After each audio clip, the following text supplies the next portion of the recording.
Sekarang niatku menyerang ke barat. Siapa kiranya yang pantas dikirim? Kiai Agung menjawab dengan sopan. Menurut hamba, Ki Senatan dan Kiai Tabanan yang pantas dikirim. Ide dalam terjam. Kemudian Om Swastiastu, warganet yang beriman dimanapun berada. Kali ini saya akan melanjutkan kembali membacakan tentang obat dalam, yaitu masih tentang paruman yang dilakukan oleh Ide Dalam 5D. Siapa saja lagi yang datang, saya akan bacakan kembali.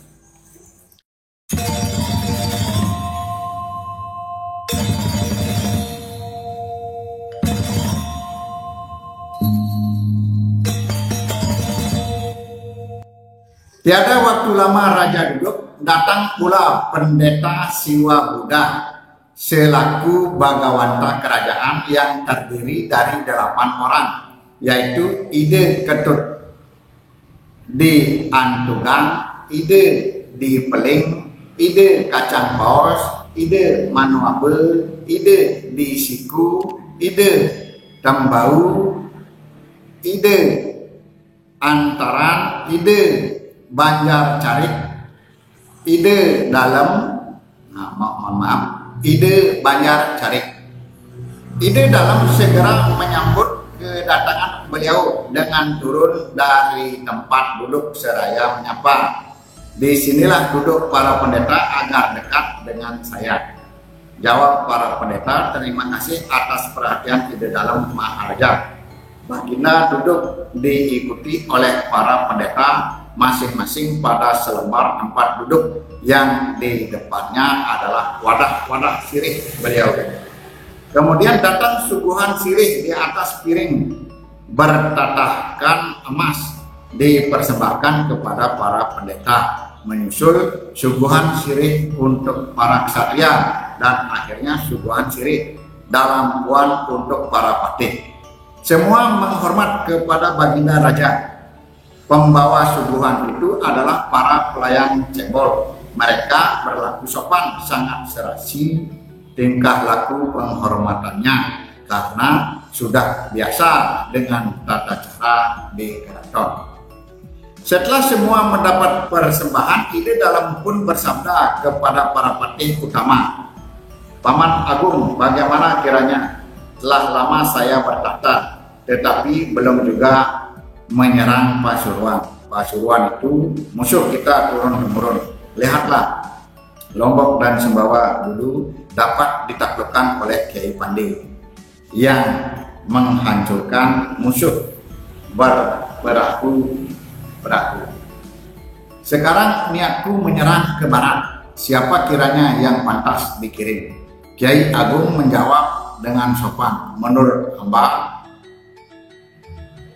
Ki Senatan dan Kiai Tabanan yang pantas dikirim. Ide Dalam terjam.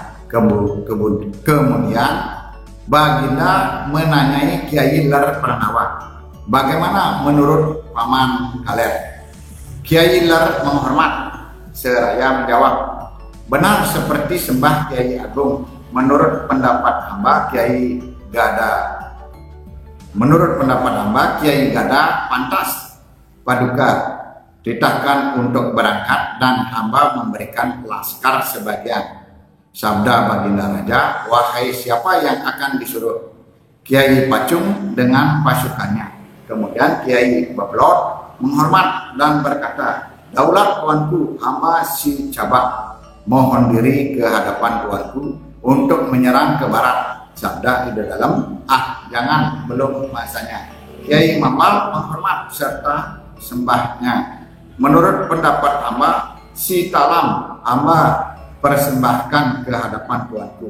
Jumlah laskar yang berangkat mesti banyak. Jangan sampai terulang seperti gugurnya Kiai Jelantik di medan juang. Ide Dalam bersabda, betul.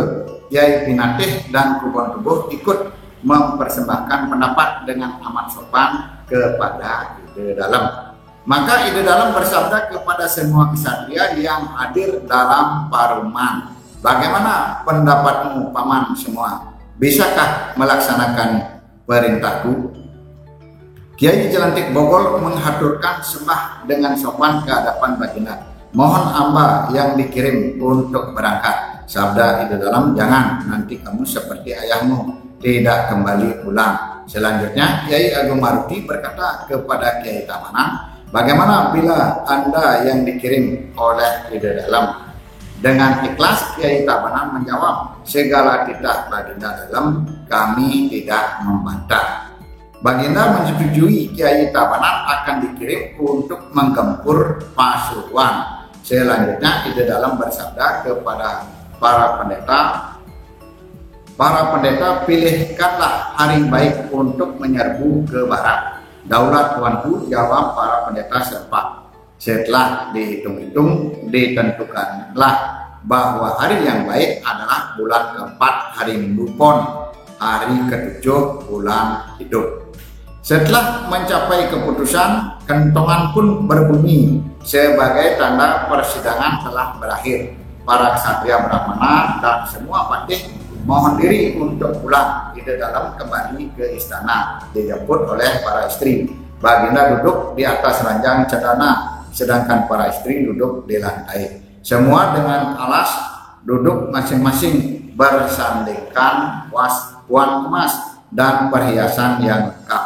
Negusi Pacekan, raut mukanya sangat mempesona, kulitnya seperti bunga sandat yang layu. Pandangan matanya tajam menawan. Negusti Ayuslat berkulit kuning langsat, ramping seperti patung emas. Pandangannya manis seperti madu. Negusti Tangkaban menampakkan wajah kebangsawanan mirip Kiai Lurah Agung Pamade karena bersaudara. Negusti Peling, kakak beradik seperti orang Kemang.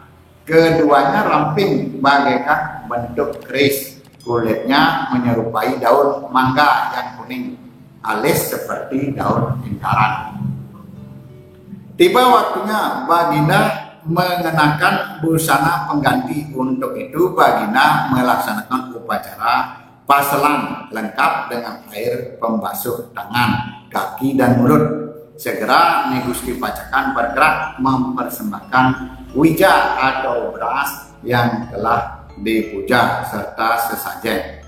Bergerak maju pula Negusti Ayuslat mempersembahkan kembang teratai yang telah dipergunakan memuja. Kemudian bergerak pula Negusti Tangkaban mempersembahkan canang sari. Setelah Ida Dalam selesai melaksanakan paselan, bergerak maju Negusti Peling. Berdua kakak beradik mempersembahkan puan. Semua para istri baginda melayaninya, disusul oleh para pelayan mempersembahkan air pencuci tangan, pencuci mulut, serta minuman. Ida Dalam segera bersantap hidangan dengan lauk segala isi gunung dan samudra. Setelah selesai bersantap, baginda berkata kepada para istri baginda, Kanda mengirim laskar untuk menggempur Pasuruan. Maka menjawab Negusti Pacekan, siapakah yang akan dikirim? Sabda Ida Dalam, oh si Tabanan. Berapa jumlah laskarnya? Kira-kira berjumlah 20.000 orang. Sembah Negusti Selat, siapa lagi yang berangkat? Sabda Ida Dalam, si Pacung. Atas usul Kiai Kaler, siapa yang dihadapi dan siapa yang perlu dibantu? Yang digempur adalah Pasuruan, sedangkan yang dibantu adalah Belambangan. Tanya Kiai Tangkaban, apakah untuk membalas pertempuran Kiai Jelantik dahulu? Jawab raja, ya memang demikian. Jawab Negusti Peling, keduanya, kalau saja hamba seorang laki-laki, hamba ingin berangkat. Jika menang, kita jarah semuanya. Ida Dalam tersenyum geli. Berbahaya, jangan demikian, sebab agak sulit tugas ini. Setelah itu para istri makan bersama-sama dengan madunya.